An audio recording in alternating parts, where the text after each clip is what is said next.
Bonsoir à tous et bienvenue dans le Grand JT. Tout de suite, le sommaire. La France a un retard historique dans la prise en charge de l'autisme. C'est l'un des constats glaçants d'une mission d'information parlementaire dont les conclusions ont été présentées le 27 mai à la délégation des droits de l'enfant à l'Assemblée nationale. Ces rapporteurs formulent 44 recommandations. On en parle dans un instant avec nos deux invités. Alors que plus de 40% des personnes détenues ne reçoivent aucune visite et que plus de 90% ont un niveau inférieur au bac à leur entrée en prison, l'association Rebond mobilise des étudiants bénévoles pour recréer du lien, accompagner les apprentissages et surtout préparer la sortie. Dans sa chronique Panorama, Alix Nguyen reviendra sur l'œuvre de Marjane Satrapi, disparue hier à l'âge de 56 ans. L'autrice franco-iranienne, connue notamment pour la BD et le film Persépolis, a consacré sa vie à combattre l'oppression du régime des mollahs en Iran. Mais tout de suite, on fait le point sur l'actualité éducation du jour avec Alix.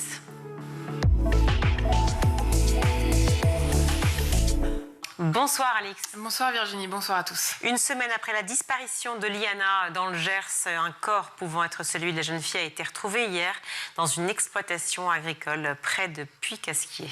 L'identification formelle doit encore être confirmée par une autopsie. Celle-ci devra également déterminer les causes du décès.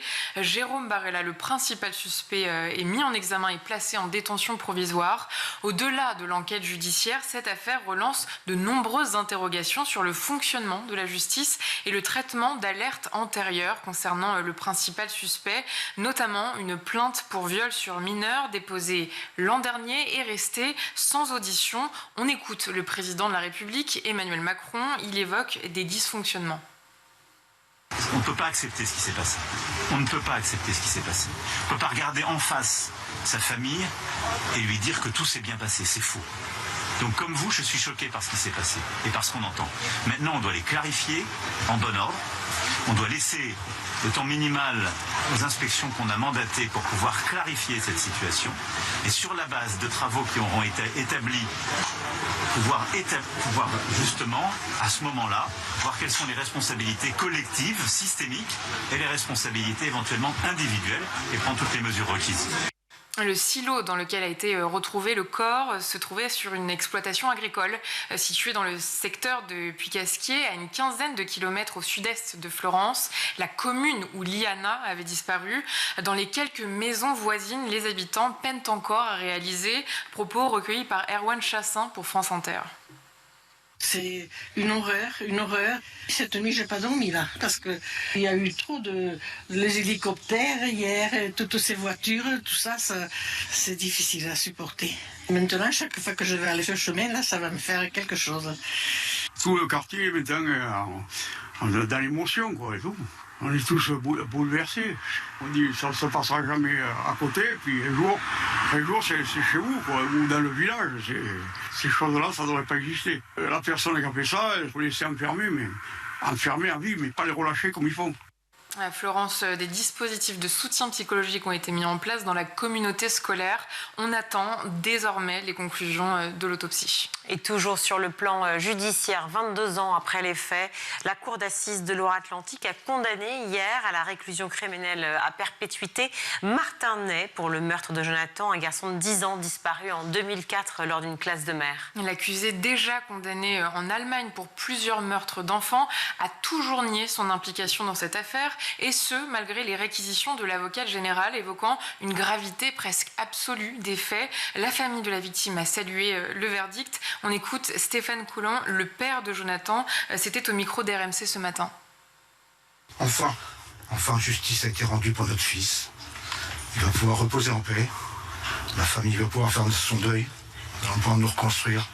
La justice a fait son travail. Nous avons eu confiance dans la Cour. Nous tenons à remercier la Cour d'assises, les jurés, les avocats de tous les partis pour le respect qu'il y a eu envers notre fils, notre famille. Ça s'est fait humblement, mais correctement, ce qu'on avait toujours demandé depuis tant d'années, qu'il n'y ait pas d'erreur. Le rapport humain était là, et c'est ce qui compte aujourd'hui, c'est que le rapport humain a porté sur la sauvagerie. Une décision attendue depuis plus de 20 ans. Et c'est le 4e règlement de compte mortel à Nantes en quelques semaines. Hier, un jeune homme de 18 ans a été tué par balle en pleine journée dans le quartier de la Bottière. Selon les premiers éléments de l'enquête, la fusillade s'est produite vers 12h30 en plein espace public dans un square du quartier. Plusieurs individus arrivés à bord de scooters auraient ouvert le feu à l'arme automatique avant de prendre la fuite. Ils seraient ensuite brièvement revenus sur place pour tirer à nouveau sur la victime à bout portant. Le jeune homme est décédé sur place. Le parquet évoque un règlement de compte sur fond de narcotrafic et de rivalité entre groupes criminels liés à des points de deal. Une guerre qui s'intensifie dans plusieurs villes de France. On écoute Christophe Lannes, secrétaire départemental du syndicat Policiers Unité. On a Rennes, Saint-Nazaire et Brest qui aussi commence à monter malheureusement en criminalité au niveau du narcotrafic. Nos collègues de la BRI doivent aller intervenir de plus en plus jusqu'à Brest. Donc vous voyez, Nantes-Brest, c'est pas à côté.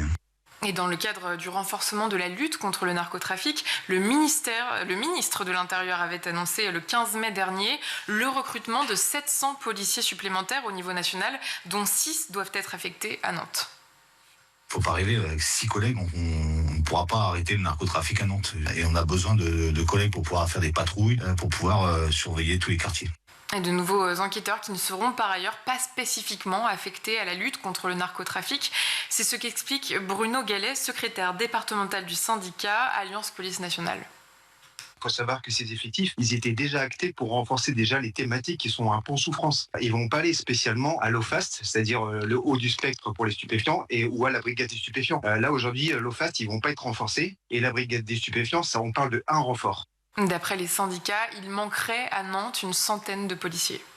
Une autre évolution préoccupante, la DGSI tire la sonnette d'alarme sur l'ampleur du phénomène masculiniste radical en France. Et selon les services de renseignement intérieur, les profils concernés sont de plus en plus jeunes, parfois âgés de 13 ou 14 ans, et qui pour certains ont des profils psychologiques fragiles. La DGSI a répondu aux questions de la cellule investigation de Radio France. On écoute Mathieu, un agent de la DGSI dont la voix a été modifiée pour l'interview. C'est quand même des gens qui ont des pulsions assez autodestructrices ou mortifères, avec des failles psychologiques, des problèmes mentaux pas forcément diagnostiqués. Et l'autre point important, c'est qu'on a retrouvé des victimes de harcèlement scolaire qui vont essayer de trouver des exutoires ou des manières de gérer ce trop-plein d'émotions ou d'agressivité qu'ils ont autour d'eux. Et les services de renseignement indiquent également que ces jeunes se radicalisent plus vite qu'auparavant. C'est des profils qui sont plus dangereux. En quelques mois seulement, quelqu'un peut passer d'un adolescent à peu près dans la construction normale à quelqu'un de radicalisé et prêt à passer à l'acte. Une cinquantaine de mineurs seraient suivis. Le Haut Conseil à l'égalité entre les femmes et les hommes appelle à la mise en place d'une stratégie nationale de prévention et de lutte contre le masculinisme. Sur le plan international, désormais, Emmanuel Macron s'est rendu au Monténégro où il a réaffirmé le soutien de la France à l'adhésion du pays à l'Union européenne. Un processus porté notamment par une partie de la jeunesse monténégrine. Une jeunesse qui voit dans l'adhésion une perspective d'avenir et de stabilité. C'est le cas de Stéphane, 18 ans, dont le rêve est d'étudier à Paris ou à Berlin. Propos recueillis par Bénédicte Tassard pour RTL. Si nous entrons dans l'Union européenne, je pense que 10 à 20% des jeunes quitteront le pays, iront étudier ailleurs. J'aime ce pays, mais la politique, ici, ce n'est pas top.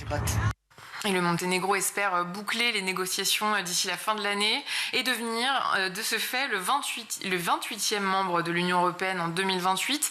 Le soutien d'Emmanuel Macron est un signal politique fort, alors que l'Union européenne tente de redonner de la visibilité à un processus d'élargissement souvent jugé trop lent par les pays candidats. On termine ce journal avec le mois Molière à Versailles qui célèbre cette année son 30e anniversaire. Et pendant un mois, la ville de Versailles propose près de 350 représentations de théâtre, de musique et de danse dans plus de 60 lieux, souvent en extérieur et à des prix très accessibles. Le festival est devenu au fil du temps un rendez-vous important du spectacle vivant et un espace de création pour de nombreuses compagnies. Et parmi elles, la Voix des Plumes, en résidence à Versailles depuis 2016. On écoute son fondateur, Ronan Rivière. Il raconte l'implication de la troupe auprès des jeunes. C'était au micro de Benoît Grossin pour France Culture. Nous, on aime bien travailler avec les CM1, CM2, parce que justement, dans l'optique d'un théâtre populaire, c'est intéressant d'avoir des enfants de 12 ans qui sont encore très éveillés, qui n'ont pas les préconçus de l'adolescence. Et de savoir qu'on peut parler avec du Marivaux, avec du théâtre classique, à des enfants de 12 ans comme à des personnes âgées, et ben ça nous alimente, et d'avoir ça en tête, ça nous aide à être accessible pour tout le monde. Ça permet aussi de se sentir utile et pas juste de faire des représentations dans notre coin, monter, jouer et partir. Et à noter que les œuvres présentées au Mois Molière seront ensuite jouées dans d'autres lieux culturels en France, notamment au Festival d'Avignon. Merci beaucoup, Alix. Attends, non, ça va pas. Ah, j'ai un truc qui va pas. Excuse-moi. T'inquiète. Là, on dit merci et après, on enchaîne avec le... Oui, teaser le débat. Ah oui. Est-ce que je devrais pas dire un truc ? On va comprendre. Merci, Alix. Tu dis le rapport sur la prise en charge de l'autisme, ça va ? C'est direct comme ça ? J'ai pas entendu parler. Si je dis merci, Alix, le rapport sur la prise en charge de l'autisme, ça va être clair ? Oui, si tu fais un petit changement de ton. Ouais, tu crois ? Ok, pardon. Je suis désolée, il faut reprendre après le in. T'inquiète, du coup. Tu peux me faire un petit décompte ? Of course.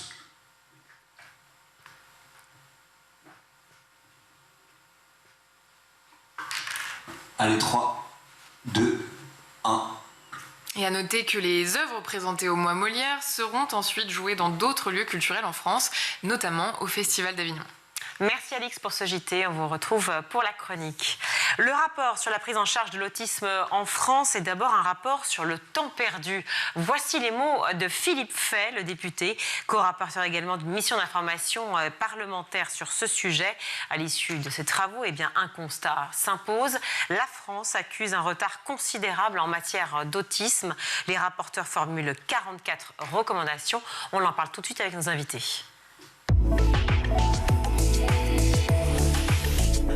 Et pour parler justement de ce sujet si important de l'autisme, je suis ravie d'accueillir Isabelle Santiago. Bonjour. Bonjour. Merci d'être avec nous. Vous êtes députée PS du Val-de-Marne et co-rapporteur du rapport dont on va parler évidemment ensemble aujourd'hui. Également, Mohamed Sajidi, bonjour. Bonjour. Merci d'être avec nous. Vous êtes président et fondateur de Vaincre l'autisme. Dans le prolongement de la commission d'enquête dont on a parlé aussi ici ensemble, Madame la députée, sur les manquements des politiques de protection de l'enfance, vous avez souligné la double vulnérabilité d'enfants orientés vers l'aide sociale à l'enfance parce qu'ils justement présentent un trouble du spectre autistique. Vous parlez de retard historique. Oui. Cela veut dire quoi, c'est-à-dire ?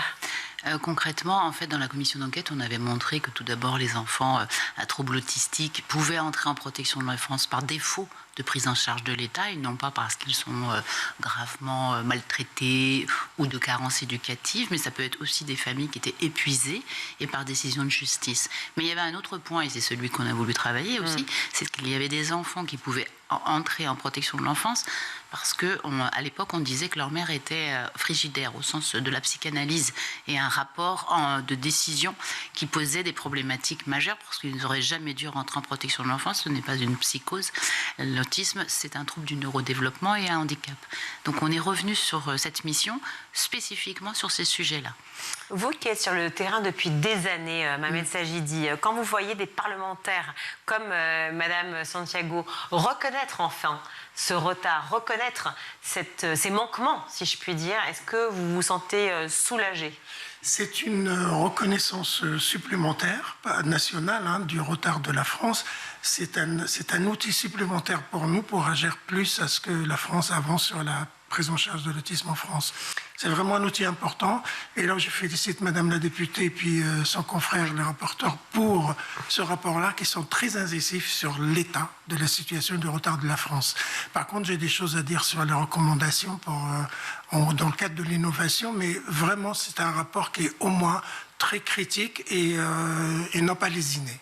44 recommandations dont on va parler. On ne parlera peut-être pas des 44 parce qu'on n'a pas le temps, mais en tout cas de l'essentiel. Mais je voudrais quand même qu'on refasse un point sur effectivement la situation, le constat, l'aspect à la fois politique et l'aspect aussi évidemment de la formation. Tout ça, c'est extrêmement lié. Vous parlez, Isabelle Santiago, et vous le dénoncez même, ce système qui avance en silo. Ça veut dire quoi en silo? Ça veut dire que en fait, toutes les politiques publiques de l'enfance en France, elles sont toujours des impensées des politiques publiques. Elles ont été déléguées à d'autres.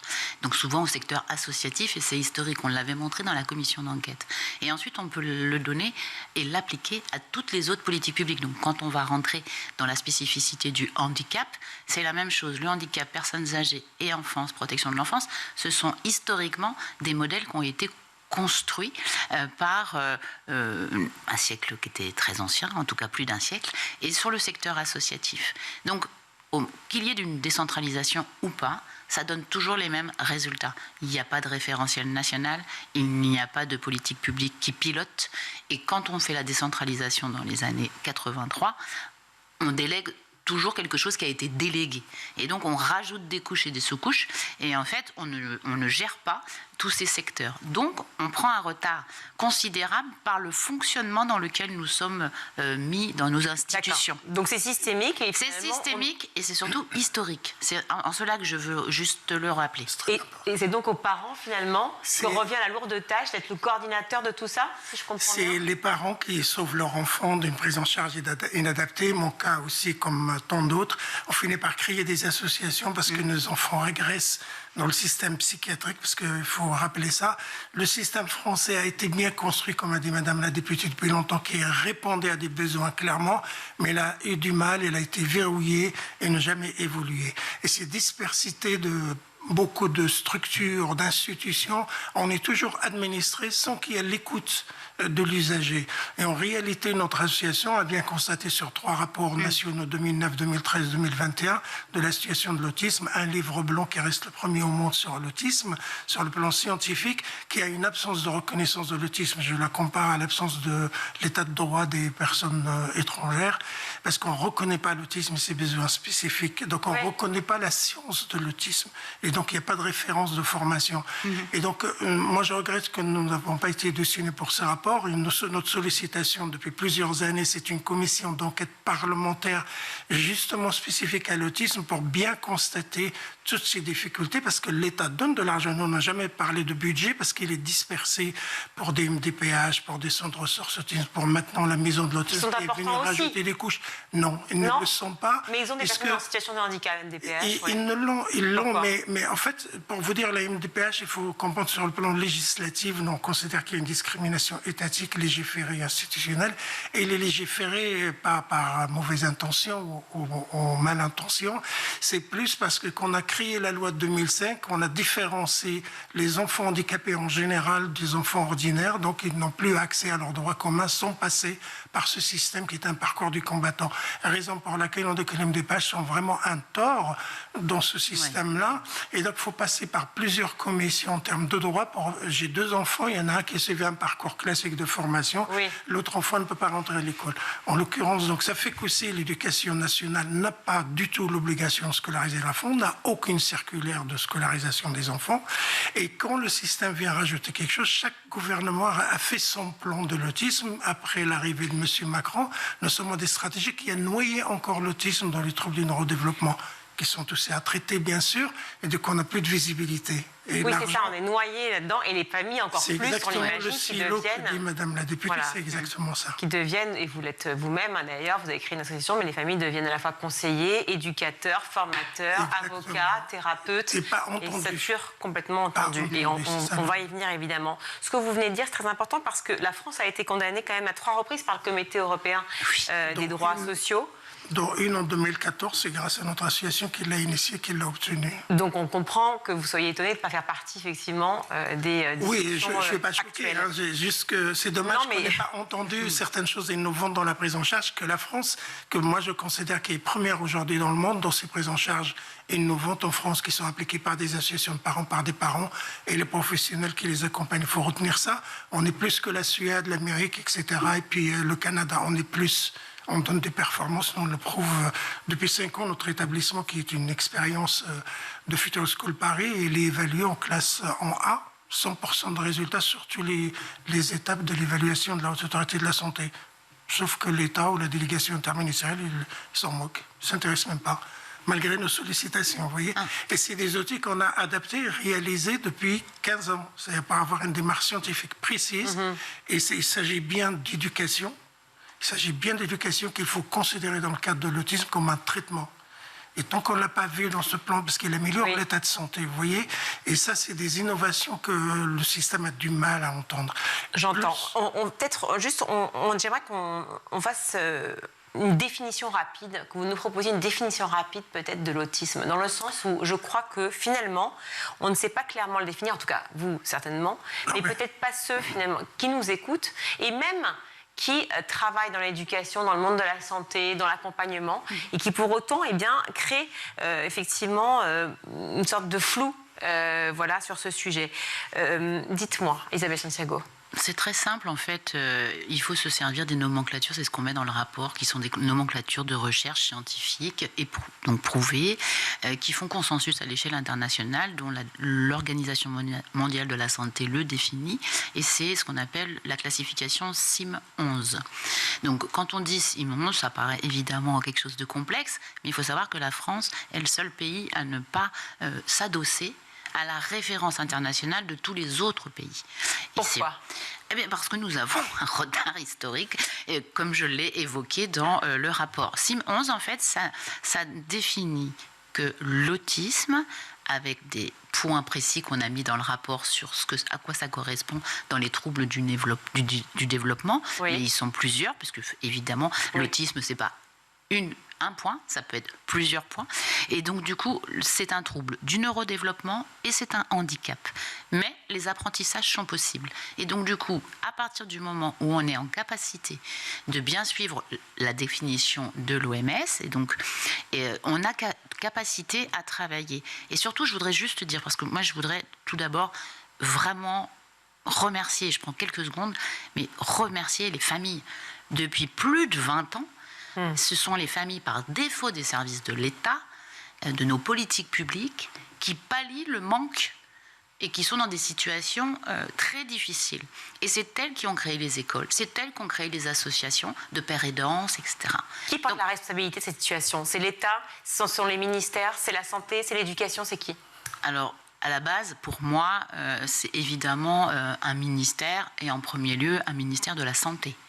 Puisque la définition de l'Organisation mondiale de la santé, si on fait une déclinaison, ce serait évidemment à notre ministère de la Santé de pouvoir irriguer des politiques publiques. Quand on a en fait, on va prendre juste un exemple très précis. Quand il y a de l'innovation en cardiologie, en neurologie, sur un cancer, en oncologie, est-ce que ça vous viendrait à l'idée de le remettre en cause et de dire non, je voudrais être opéré comme il y a 30 ans ? Et surtout, on s'en félicite et on le met en avant. Et on le met en avant. Oui. Là, en fait, il y a des connaissances scientifiques qui ne sont pas de nous, moi je ne suis pas la scientifique, qui ont donné des bases solides de travail pour irriguer les pays et donc les professionnels.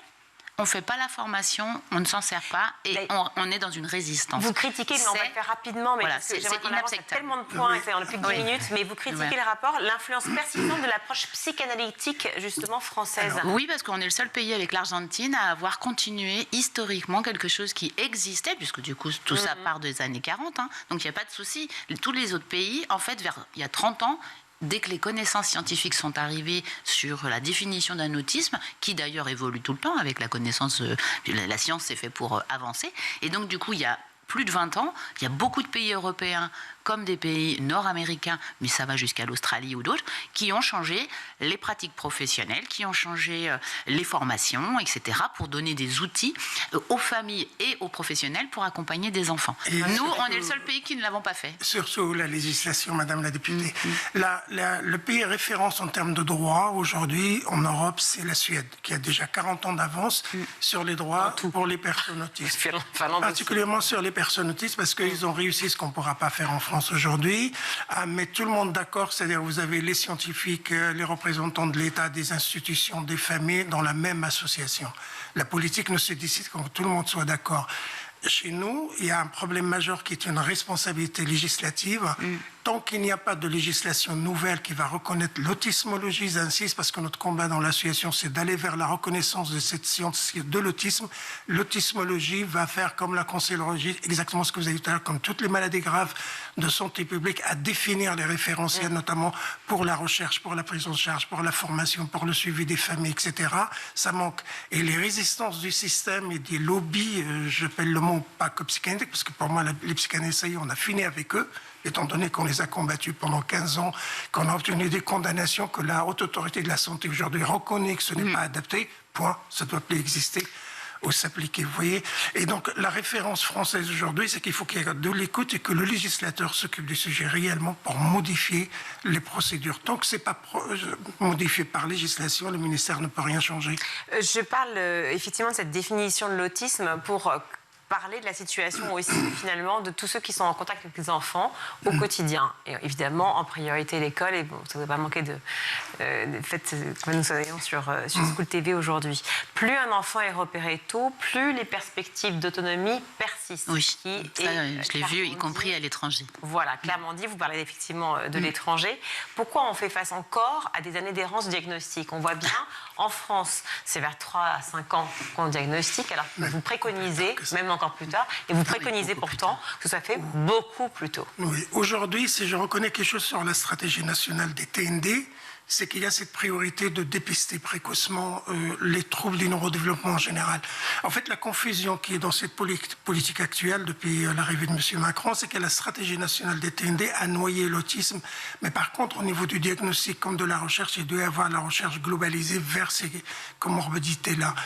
Le problème majeur en France, c'est qu'on est toujours sur la référence de la psychiatrie. C'était la psychiatrie psychanalytique, maintenant c'est la psychiatrie tout corps qui domine. Or, l'autisme n'est ni un trouble psychiatrique, ni une maladie psychiatrique. Donc c'est déjà une maladie neurobiologique, nous on le considère comme maladie dans le sens de ce que son affecte pour l'état de santé de l'enfant comme son environnement, donc ça doit être vu comme ça. Et il faut respecter les personnes dans leurs droits, etc. Nous sommes une association de défense, mais il faut le travailler dans le plan santé. C'est comme ça qu'on va réussir à comprendre que les traitements nouveaux ne sont pas forcément des médicaments, mais de l'éducation, et qu'on connaît à peu près, je veux dire, notre estimation à nos 10% des causes, qui est encore 97 à découvrir. Donc il faut une stratégie de combat contre l'impact sur la santé publique pour qu'on finance la recherche. Sauf que maintenant, en fait, on vous dit, on va former, parce que depuis le premier plan autisme, on a les mêmes termes. Formation de professionnels, diagnostic précoce, mais sauf que ce n'est pas appliqué. Pourquoi? Parce qu'elle est déléguée toujours à des tenants du système, c'est-à-dire toutes les structures actuelles. À qui exactement? La psychiatrie, les CMP, toutes les structures médico-sociales, il est dans la passe depuis plus de 30 ans. Il faudrait le déléguer à qui, monsieur? Il faut sortir un système nouveau qui va parler de l'autisme, dans la reconnaissance de l'autisme et de cette prise en charge pour créer les établissements nouvelles. Nous n'avons même pas, pour certains enfants, besoin de créer des établissements si on diagnostique précocement et on accompagne les parents dans la prise en charge. C'est-à-dire on a un taux d'encadrement gratuit.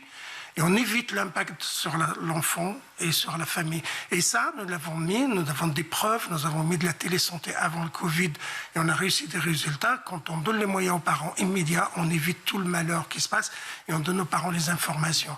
Mais c'est le diagnostic. Aujourd'hui, on peut, à partir de 8 mois, on peut voir des choses. Le mien, quand j'ai compris l'autisme, c'est à partir du mois. À 18 mois, on a les critères qui sont parents. 2-3 mois, vous dites? Alors, dans la proposition que nous avons faite, j'ai pris l'exemple du programme que je connais bien, y compris parce que j'ai pu le visiter sur plusieurs tranches d'âge. Donc du coup, c'est le programme Agir Tôt qui a été fait par le ministre de la Santé du Québec, qui est lui-même un grand neurologue avant d'être ministre de la Santé. Donc du coup, quelqu'un, voilà. Je m'y perds. Donc voilà. Donc ça, c'est quelque chose que j'ai beaucoup entre guillemets copié. J'en ai parlé aussi dans la commission d'enquête parce que je trouvais que c'était un modèle extrêmement intéressant et aussi par ses connaissances. Mais c'est un programme universel, donc ça concerne tout le monde à 18 mois pour le côté... on fait un vaccin à son enfant, et là, à 18 mois, et d'ailleurs je l'ai mis dans le rapport, il y a un questionnaire. Ce questionnaire, tout le monde, une infirmière, en PMU, n'importe où, un pédiatre et tout le monde peut le faire. Donc c'est vraiment remplir un questionnaire. Ce questionnaire, donc on a fait exprès de le mettre dans le rapport, parce qu'il est évidemment intéressant à regarder, et c'est scientifique, donc on ne pose pas un diagnostic, parce que là, on n'est pas avec des gens compétents pour le faire. Mais on a rempli ce questionnaire. Si l'enfant a plusieurs items qui posent quelques soucis dans son développement, on n'attend pas le système français, de le faire entrer dans une mesure MDPH qui va être longue, donc on va perdre plusieurs années, voilà, parce qu'en fait, cet enfant, pour qu'il ait des soins remboursés, il faudra rentrer dans le cadre MDPH. Là, nous, ce qu'on dit, c'est pas du tout comme ça qu'on voudrait, c'est comme le système québécois et canadien. On rentre dans l'universel, vous avez besoin de quelques adaptations sur l'orthophonie ou autre chose, et là, on enclenche tout de suite. Et en fait, on s'aperçoit qu'il y a pour des enfants qui peut-être plus tard seront des enfants diagnostiqués autistes, avec les PCO, etc. Mais en fait, souvent, pour ces enfants-là, les premiers diagnostics peuvent se faire tout d'abord très très tôt, et ça, dès 2 ou 3 mois, il y a des spécialistes de l'autisme qui peuvent vous dire qu'il y a des problématiques au niveau du regard. C'est comme ça que les scientifiques me l'ont expliqué. Mais à 18 mois, ce qui est certain, c'est que les premiers troubles d'un développement de l'enfant peuvent être corrigés. Pas besoin d'une formation spéciale, formation spéciale pour effectivement les infirmiers dont vous parlez. Oui, parce que moi, je l'ai vu, y compris parce que c'est en pluridisciplinaire. Les familles sont au cœur de l'accompagnement de leurs enfants. On leur donne les bons outils de pratique pour corriger tout ce qu'il faut avec eux pour les enfants, les accompagner. Et ensuite, vous avez un système qui accompagne les enfants jusqu'à l'âge de 6 ans. Et vous verrez la différence. Moi, j'ai été dans des écoles où les enfants sont quasi autonomes et avec des apprentissages extrêmement forts. On avance, il nous reste que 3 minutes. Pardon. Sur les recommandations. Oui. Le fait que le financement au Canada a fait, il reste de 6 ans, précisons, il n'y a rien encore, mais au moins ça protège, ça permet qu'il y ait une prise en charge immédiate de l'enfant, quelles que soient ses difficultés de développement. Chez nous, nous avons un problème majeur, c'est les métiers qui sont imposés dans le système par législation notamment, qui ne sont pas du tout adaptés à l'autisme. Je peux vous dire, Future School, c'est un enfant, du moment qu'il a des perturbations dès le début, il a un suivi programme ABA, 100% ABA, formation des parents suivis. Les intervenants, on appelle ça des nouveaux métiers. Il faut bien tenir compte de ça, tant qu'on n'a pas changé la procédure et la reconnaissance, on ne reconnaîtra pas ces métiers, qui sont des intervenants qu'on appelle en autisme, qu'on forme en interne, qui sont suivis en formation permanente, supervisés sur 3 niveaux, toutes les semaines, tout au long de la vie de leur contrat de travail. Ça ne s'arrête jamais. Donc c'est changer le modèle de formation, finalement. Changer le modèle de formation, de prise en charge, de financement. Vous avez, Future School, il existe, il a fallu une grève de la faim de 23 jours pour pouvoir obtenir son financement et qu'il est aujourd'hui rentré dans le système depuis 10 ans. Impossible de multiplier en France parce que les ARS ne le demandent pas. Ils font leur taper la passe, ils ont le pouvoir, ils ne le font pas. Pourtant, classé A, des résultats concrets d'enfants qui sont sortis de l'autisme définitivement, qui n'ont plus de prise en charge. Et figurez-vous que le modèle, j'étais obligé de le dupliquer à Rabat, au Maroc. Les mêmes résultats, ma propre nièce, elle a passé 3 ans et demi, elle est dans le milieu ordinaire. D'autres qui sont malheureusement beaucoup plus handicapés par l'autisme, sur le niveau de l'autisme, ils sont dans une prise en charge. C'est le système, c'est l'organisation systémique qui bloque complètement finalement la progression. Il faut que l'État, il faut que les gouvernements et les législateurs reconnaissent ce qu'on fait en France de mieux. Et je peux vous assurer que ce qu'on fait, parce que moi, tous les pays, je les ai vus, les hauts comités scientifiques de l'association sont tous des pays différents. Ce qu'on fait en France, et c'est à Paris, c'est au cœur du 11e arrondissement, sont des outils que beaucoup de familles le font seules, avec des professeurs qui les accompagnent. Et les résultats sont énormes sur le terrain. Une charge énorme pour les assos et pour les familles. Écouter, et que l'État, que le gouvernement actuel, notamment dans la stratégie, puisse dire, OK, ces prises en charge, on va les financer sur la liberté de fonctionnement. Pas dire qu'on va les financer par l'ARS qui va imposer le système. Parce que nous, on est la seule association qui a une structure. Comme j'ai créé le concept de 2004, il est appliqué ici avec une bienveillance et une bientraitance de haut niveau. Dernier point, j'aimerais juste parler, parce qu'il nous reste 1 minute, de travailler aussi dans les recommandations. Il y en a 44, on en a parlé quelques-unes. L'autismologie, la coordination, effectivement la formation toute nouvelle. Travailler davantage à l'échelle des territoires. Ça, c'est très important. Aujourd'hui, une famille, clairement, qui a besoin de diagnostic, est-ce que l'accès aux soins sera différent en fonction de là où elle habite ? À ce stade, oui. Et surtout, on n'est pas bon parce qu'en fait, on n'a pas cette vision globale. Et comme je vous ai dit, il faut qu'on prenne les enfants et qu'on les accompagne de manière intégrée et pluridisciplinaire. Tant que ce sera le parcours du combattant, dans n'importe quelle adresse, en vous disant, vous devez prendre rendez-vous à tel endroit, puis tel endroit, puis tel endroit, puis l'autre va vous dire c'est dans 2 ans, on n'y arrivera pas. Donc, politique intégrée, efficace, des gens formés et on va y arriver. Tout ça, ça a un coût. C'est une question de coût aussi ou pas ? Le coût, je vous dis, je ne parle pas de budget avec l'État parce qu'il y a une erreur d'orientation dès le départ.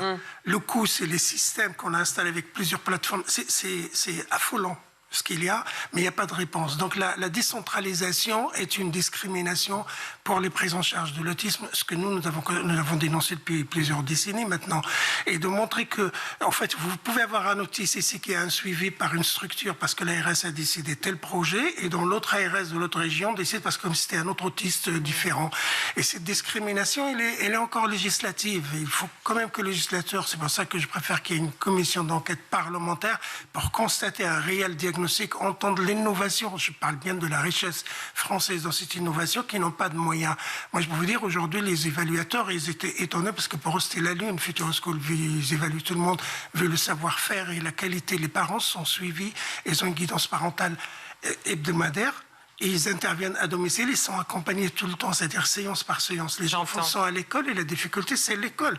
Et tant qu'on n'a pas pu reproduire ce genre de choses, pas parce que c'est le nôtre, il y a beaucoup d'associations qui font la même chose d'une autre façon, et il faut qu'on écoute ça et qu'on puisse le financer dans le prochain plan autisme et qu'on sépare l'autisme de la noyade des TND. Merci à vous deux. Merci beaucoup d'être venus sur le plateau du Grand JT chez School TV. Isabelle Santiago, députée PS du Val-de-Marne et co-rapporteur de ce rapport forcément.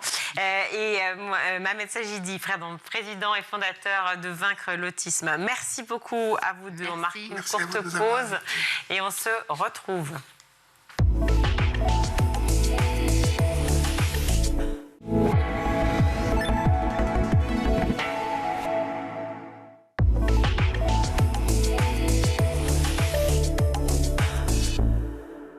De retour dans le Grand JT, je suis ravie d'accueillir Germain Cardradon. Bonjour.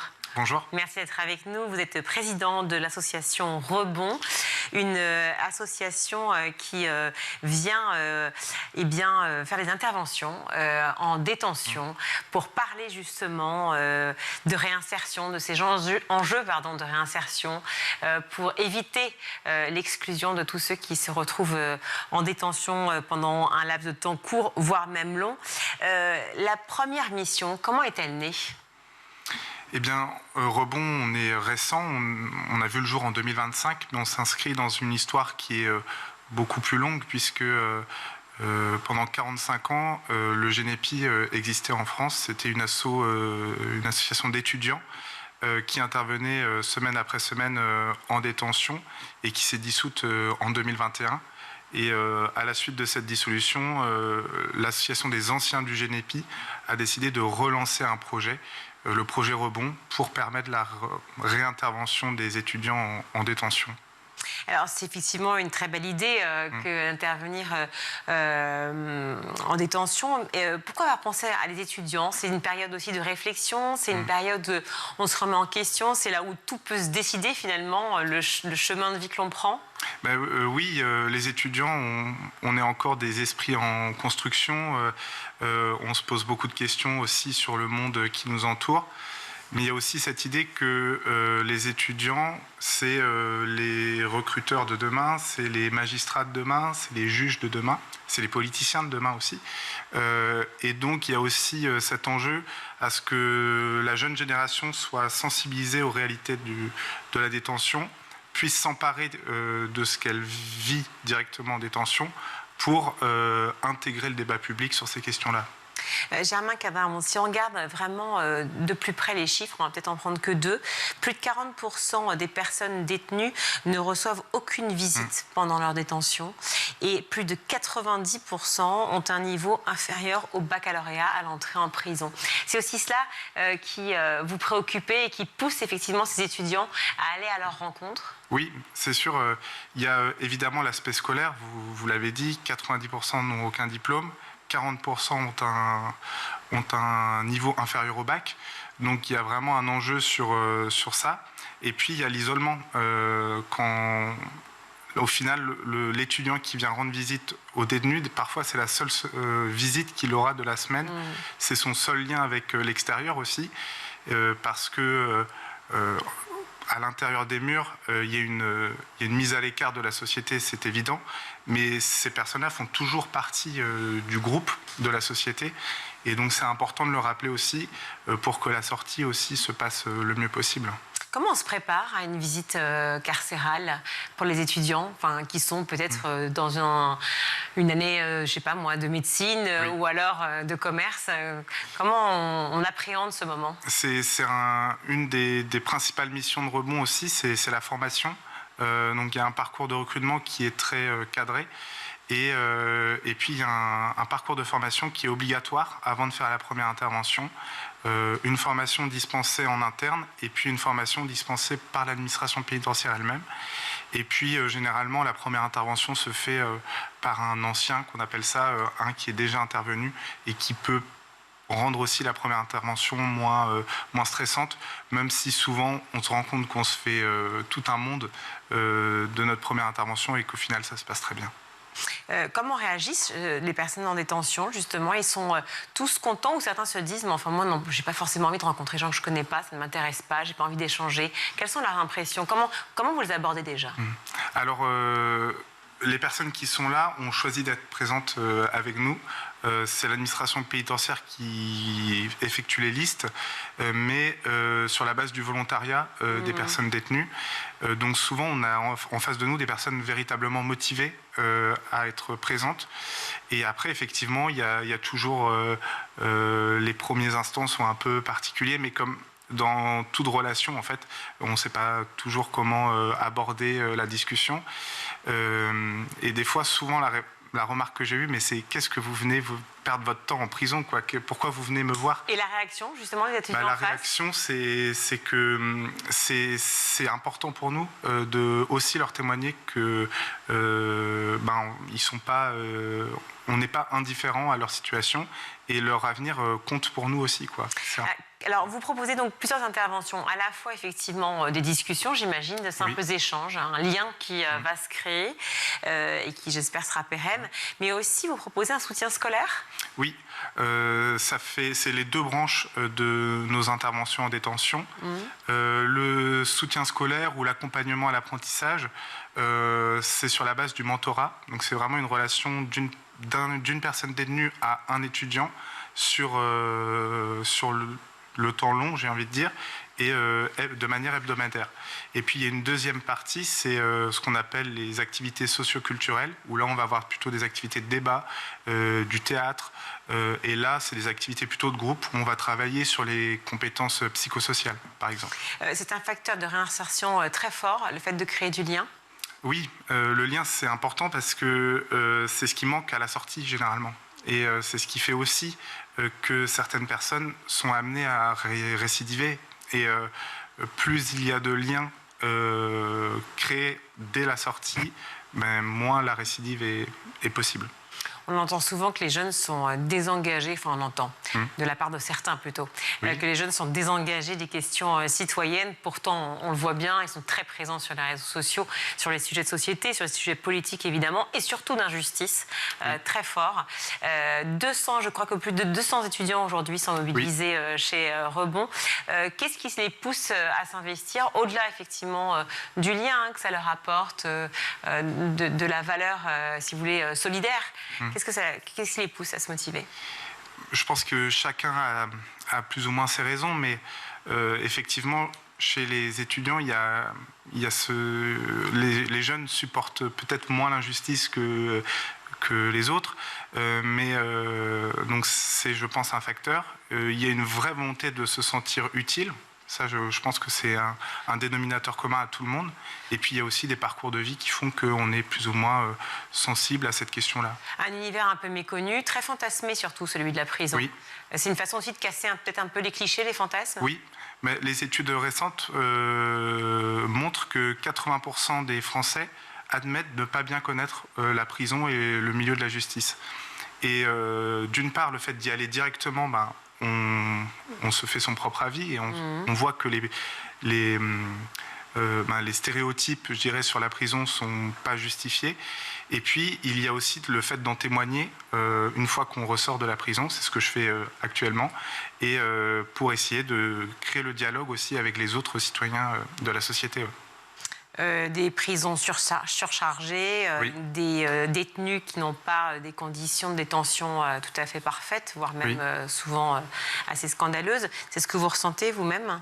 Oui, c'est ce qui nous est en tout cas témoigné, parce que nous, on n'a pas accès directement aux cellules, mais les personnes détenues que j'ai pu voir sont sur les nerfs, parce que si c'est la dernière personne à être arrivée, elle dort par terre. Et il y a à Toulouse, il y a même certains qui se mettent des bouts de coton dans les orifices pour pas que des bestioles entrent dans leur corps, quoi, tout simplement. Donc c'est assez préoccupant. Je sais que le ministre de la Justice, le garde des Sceaux, était à Béziers hier, où il y a aussi une surpopulation carcérale importante. On verra ce qui peut être fait. Mais, ce qu'il en ressort. Oui. Vous avez créé un prix du mémoire, oui. Mémoire Rebond. C'est quoi exactement? Ça correspond à quoi? C'est valoriser la recherche étudiante sur le monde carcéral? On pense que l'université a vraiment son rôle à jouer. Que le sujet des prisons n'est pas assez... les chercheurs ne s'en emparent pas suffisamment. Et donc, on a décidé de créer un prix du mémoire de recherche Rebond sur l'univers carcéral, avec 2 mentions. L'une sur une mention recherche remarquable et une mention plus recherche innovante, parce que véritablement l'université doit faire mieux sur ces questions-là. En espérant qu'effectivement les institutions s'en inspirent. Oui. Je l'imagine. Vous lancez aussi officiellement votre première campagne d'appel aux dons. Oui. L'objectif, c'est de récolter combien? Enfin, j'imagine le maximum. Mais... Oui, le maximum. Bon, on est resté assez modeste sur cette première campagne. On a fixé l'objectif à 5 000 €. Maintenant, qui vous serviront à quoi, justement? Il y a trois volets principaux. Le premier, c'est de continuer notre développement d'ouverture en Outre-mer. On a la chance de pouvoir ouvrir à Baie-Mahault, en Guadeloupe, où on sait que les conditions sont particulièrement difficiles. Ça, c'est le premier point. Le deuxième point, c'est de continuer la formation de nos bénévoles, et en particulier les référents locaux. Et puis notre troisième point, c'est de financer ces actions de mentorat de un étudiant pour une personne détenue, qui coûtent véritablement plus cher, mais qui produisent des effets importants. Il y a aussi les journées nationales Rebond. Vous avez mis en avant d'autres associations comme Murmure, où il s'agit effectivement, peut-être que vous allez le raconter mieux que moi, mais de cellules mobiles qui permettent de mieux se rendre compte de la réalité, mais hors les murs. Oui, donc l'association Murmure, elle a été fondée notamment par Yannick Deslandes, qui est un ancien détenu et qui a eu ce projet en ressortant, c'est de sensibiliser, pas simplement par des mots ou par des récits, mais véritablement par une immersion dans une cellule reconstituée, avec les bruits de la détention, puis l'espace, réellement les 9 mètres carrés, ce que ça représente à 3 dans une cellule. Et c'est très réussi. Il parcourt la France, voilà, avec sa cellule. Et je vous invite vraiment à participer à ces sensibilisations. Adama Camara aussi, qui pareil est un ancien détenu, a fait la même chose avec aussi une cellule mobile. Et il pose cette question à chaque fois aux jeunes qui visitent cette style de cellule, ce type de cellule qui a été reconstituée, en disant est-ce que tu penses qu'un mineur finalement est toujours protégé? Alors il le formule autrement, tu crains rien quand tu es mineur. Est-ce que c'est aussi des questions que vous posent, que se posent entre eux finalement les jeunes qui rencontrent? Oui, alors il faut savoir que Rebond intervient auprès de mineurs, à Strasbourg notamment, où dans les centres pour mineurs, les conditions ne sont là encore pas tout à fait au rendez-vous. Mais c'est vrai que c'est un vrai enjeu, parce que il y a des condamnations qui commencent avant la majorité, mais en fait elles finiront par avoir des répercussions une fois la majorité acquise. Merci beaucoup d'être venu dans le Grand JT, Germain Kerdraon. Vous êtes président de l'association Rebond. Merci à vous. Merci à vous. On marque pas de pause du tout. On va retrouver Alix Nguyen pour sa chronique.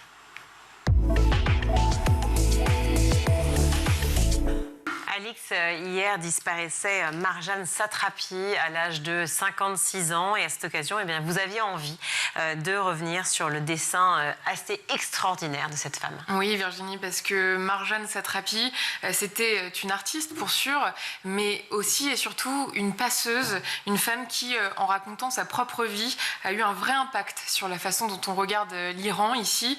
Tout a commencé avec son œuvre devenue culte, Persépolis, une bande dessinée autobiographique publiée au début des années 2000.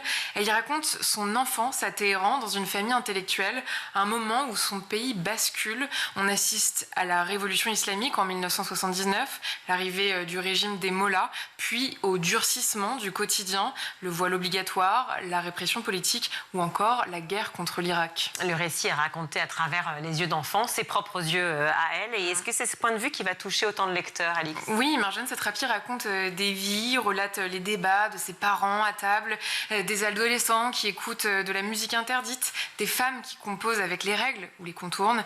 Et puis, elle dépasse les images toutes faites d'un Orient figé.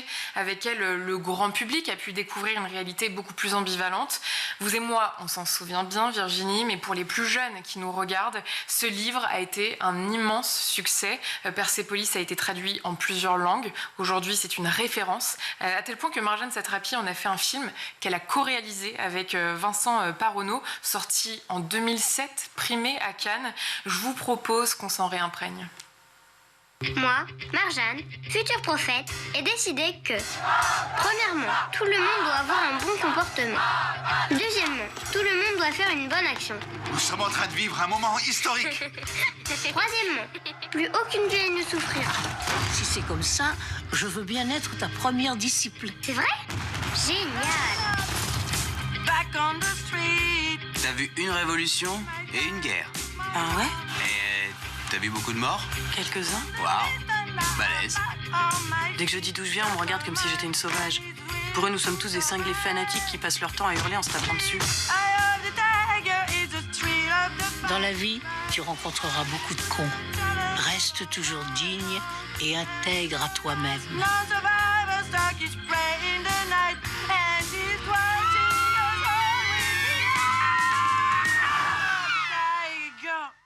Et puis elle ne s'est pas arrêtée là, elle a continué à explorer le cinéma avec Poulet aux prunes, l'histoire d'un musicien iranien qui, après une rupture et la perte de son violon, se replie sur ses souvenirs jusqu'à se laisser mourir. Difficile au regard de l'annonce de sa disparition de ne pas y voir un écho. Et puis The Voices, un film plus sombre sur un ouvrier solitaire et psychotique interprété par Ryan Reynolds qui bascule dans le meurtre. Alors pour autant, Marjane Satrapi n'a jamais cessé de porter une parole très engagée sur l'Iran, l'exil et la condition des femmes en particulier. Oui, elle est restée très liée à ce pays qu'elle a quitté adolescente. Marjane Satrapi est arrivée en Europe, d'abord en Autriche à 14 ans, et cette rupture, elle a traversé toute son œuvre. Elle ne s'est jamais tenue à distance, elle a pris position, dénoncé la répression en Iran, soutenu les mouvements de contestation. En 2022, après le soulèvement Femmes, Vie, Liberté, elle est devenue l'une des voix les plus écoutées de la diaspora iranienne. Elle a d'ailleurs coordonné un ouvrage collectif du même nom qui réunit des artistes et auteurs autour de la révolte. Elle a mis sa notoriété au service de cette cause. Et aujourd'hui, jusqu'au bout, elle est restée fidèle donc à cette ligne. Oui, même dans ses choix symboliques. En 2025, Marjane Satrapi a refusé la Légion d'honneur, non par rejet de la France, mais pour dénoncer ce qu'elle considérait comme des incohérences dans la politique française vis-à-vis de l'Iran. Un geste fidèle à sa trajectoire finalement libre et sans détour. Très bel hommage à Marjane Satrapi. Merci beaucoup, Alix. Tout de suite, on va retrouver le meilleur de School TV avec le Zap.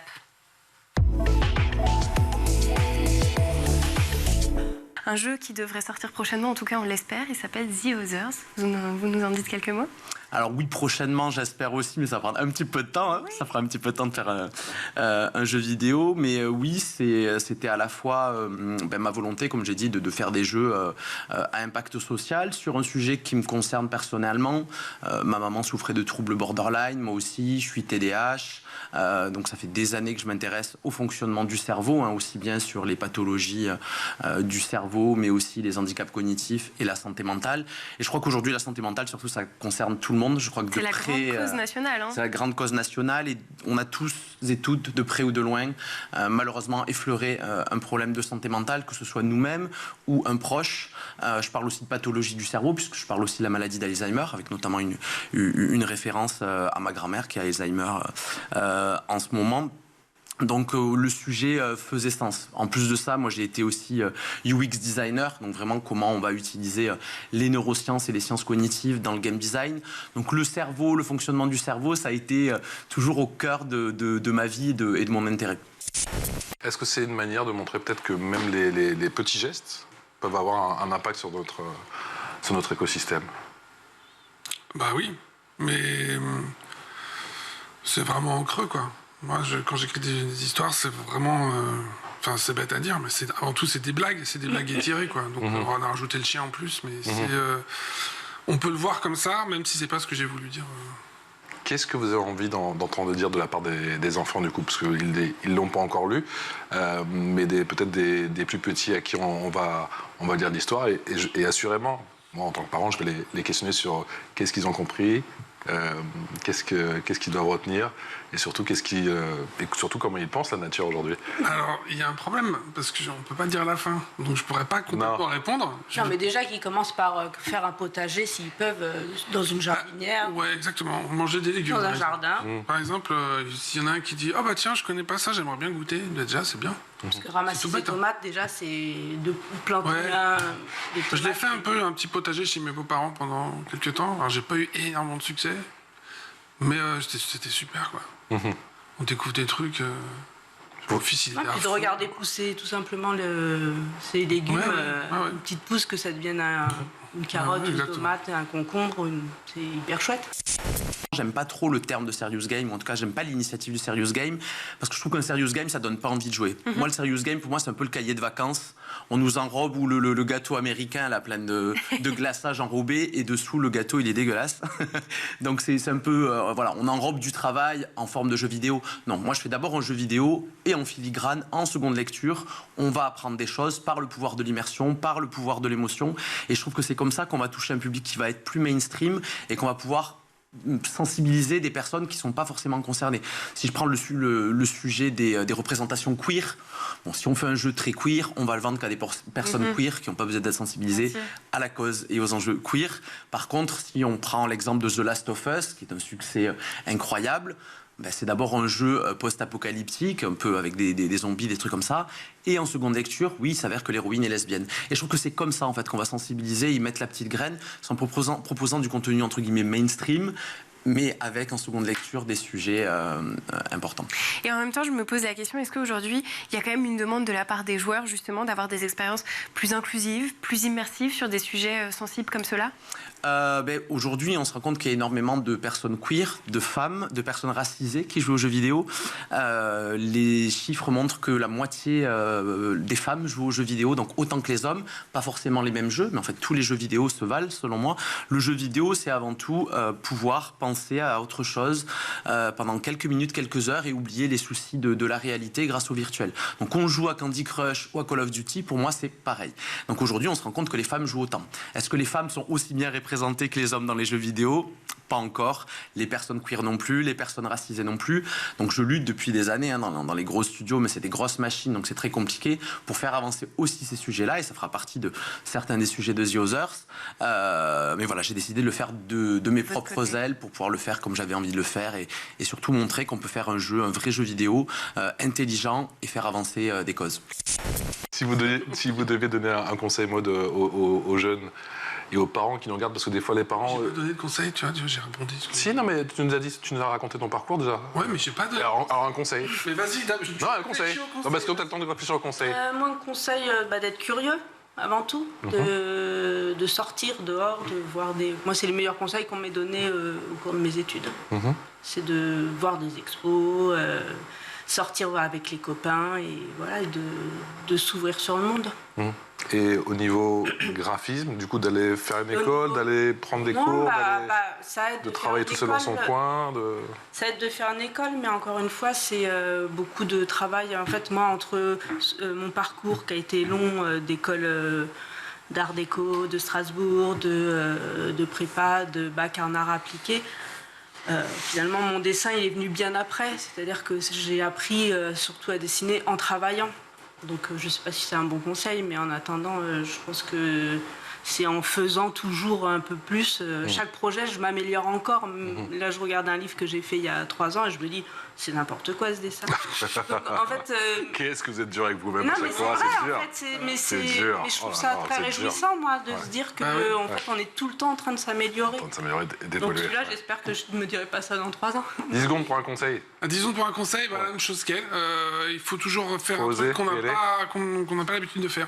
Ouvrir un bouquin sur la plomberie, regarder le plafond, c'est là où l'inspiration vient. C'est pas en faisant les choses qu'on a l'habitude de faire que les choses viennent. Voilà pour le ZAP, c'est la fin de ce grand JT. Merci à vous tous de nous avoir suivis. Merci à toute l'équipe en régie. Ce soir, à la réalisation, c'est Xavier Sanchez. Au son, Alexis Oustabassidis. Au maquillage, Lola Ekenauer, Elodie Wilfried et Siam Carbouche à la rédaction. Alix Nguyen ce soir, journaliste à nos côtés. Merci beaucoup, Alix. On vous retrouve la semaine prochaine. La semaine prochaine, c'est noté. D'ici là, on vous souhaite une belle soirée, un bon week-end et à lundi. Ciao.